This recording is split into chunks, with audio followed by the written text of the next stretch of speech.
Well, yeah, you're right on my desktop right now, just 'cause it makes my life easier. I still have a little bit of a cold. It's not too bad, but I am, still a little unwell. But doesn't matter.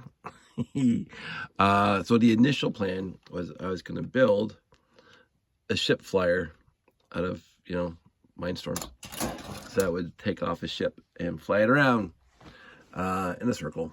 Sure, whatever. I've done it before. But I wanted to make this one bigger, better, and I just halfway through it, I said, screw it, it's way too heavy. So I'm not giving up entirely on that plan, but I thought while I was doing that, why, for the love of everything, that's Lego and Rhinestorms, am I not digging up my old robot, my robotic arm? And so I did. And so I got my program. I cleaned it up a little bit. It has to be completely revamped because, it's going to be, I wrote this thing back. I don't even know when I wrote this. Let me see if I actually put a date at the top. No, there's not even a date at the top. But it was like brick fat, I don't know, 6 or 5. It was built before the tower.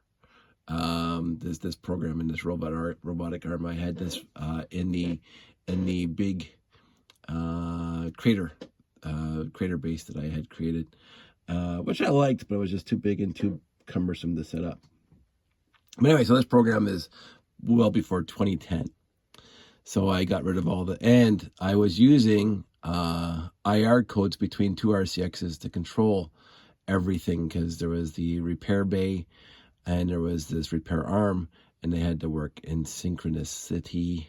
And of course, you can see that this robotic arm on its own takes up 3 motor ports, and so I had to run the entire engineering repair bay in the crater with 2 RCXs, and they had to talk to each other, which was a lot of fun, because I think that was the main part of problem with IR communication. But what I did is I actually built the 2 RCXs like this into the layout, and then I covered this thing over with a 6x8 plate, so I could get access to it to download programs to it, but no external IR interference could happen.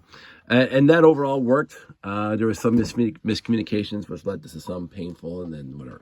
But the robot itself is basically identical to the robot I had in that crater. I cleaned it up a lot with the 3 motors. The center motor turns the big turntable. This one's the lower arm. This one's the upper arm. Oh, sorry, this one's the lower arm. This one's the upper arm. It has 3 motors running everything. And I have right here a mock-up that's not motorized. And basically the motor color corresponds, the gear color corresponds to what actually moves. Now, I didn't have a red 24 tooth gear, so I just use orange. But you can see that this orange makes this thing go back and forth like that. And then over here is the white one. And the white one makes this arm go up and down like that. See? And then the gray one here turns the gray turntable like that. Piece of cake. And that's the extent of the gearing underneath. Piece of cake. 3 gears, 3 16 tooth go into the 1, 2, and then 3 coming up the middle here. It actually worked very, very well, I will say. And this thing will actually go 360 degrees all the way around. The issue is then you'd have to put some sort of touch sensor to know where in the circle it is. And so on this one, I just built a stop right there. So it's a hard stop, and there's clutch gears everywhere. So when it hits this hard stop, the motor still continues to spin, but the clutch gear slips, and it knows where it is. It's recentered to 0. And so without much further ado, I'm going to hit run. See what happens. And I always love this thing. I have more than one friend now that programs industrial robots like this, welding robots and slimmy robots. So I had fun making this and designing that whole infrastructure in the middle with as few pieces as possible. You can see it here. The yellow is the permanent non-moving parts. The red is, of course, lower, white is upper, and the gray is the turntable. But the yellow is kind of a basis for all of it. there's, you know, worm gears everywhere, blah, blah. But anyway, and so basically this thing is quote unquote scanning the spaceship to see if there's damage or whatever, whatever you think the robot arm should be doing right now.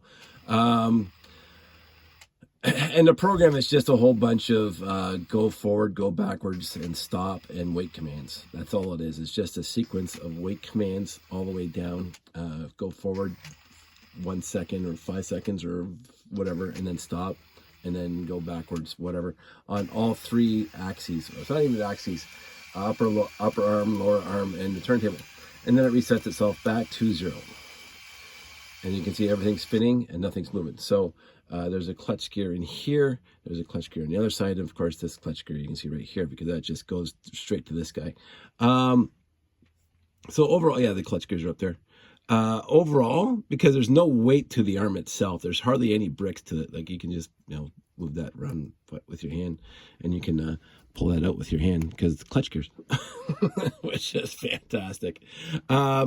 So I had fun designing this whole thing, and I think this is going to be the easiest value-added service to get the kids to wave their hands and the robot does something. And so I got this guy, and now I just realized that, of course, this guy has the little light out front. Let me just get the little light. You can see the light there. That requires a motor output, and all 3 are being used. So I'm going to have to run another wire back to the controller and just have like a train controller or a 9-volt power supply, power supplied to a electric plate, and just plug things in it that are permanently on. The sensor can plug into here for waving your hand, but I need another power for the light, so the hand sensing waving thing tool works.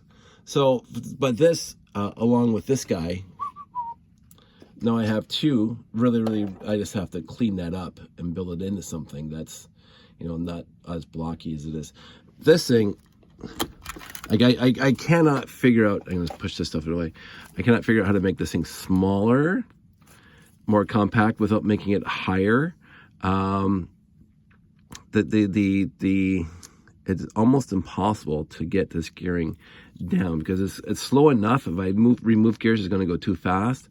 I don't want to add more gears, and it's also pretty strong. I mean, it's not, if you drop it, it's going to break, but I, of course, reinforced it across with the brick style building. And this whole zone was supposed to be below grade, quote unquote. It's supposed to be below the base plate. So the base plate is supposed to be up here like that, and this is supposed to be hidden underneath. That's what it was in the engineering bay in the crater, but I can't do that. So this thing has to sit on top of whatever. And so again, this is going to be probably on the landing pad or beside the landing pad that's near the habitat. And I think it'll be fine. I really do. And watch it work. So I'll have to test that. And as I say, the kids wave their hands, and it will start the process. If they wave their hands again, it'll reset itself and then go back to 0, which is this.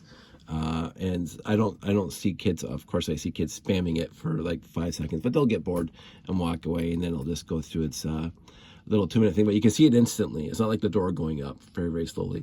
You can see this thing working instantly. So I think it's going to be a value-added service to the layout, and I had already built it. And I had built this guy too, so I'm going to bring this guy to show us, to explain how the whole thing works.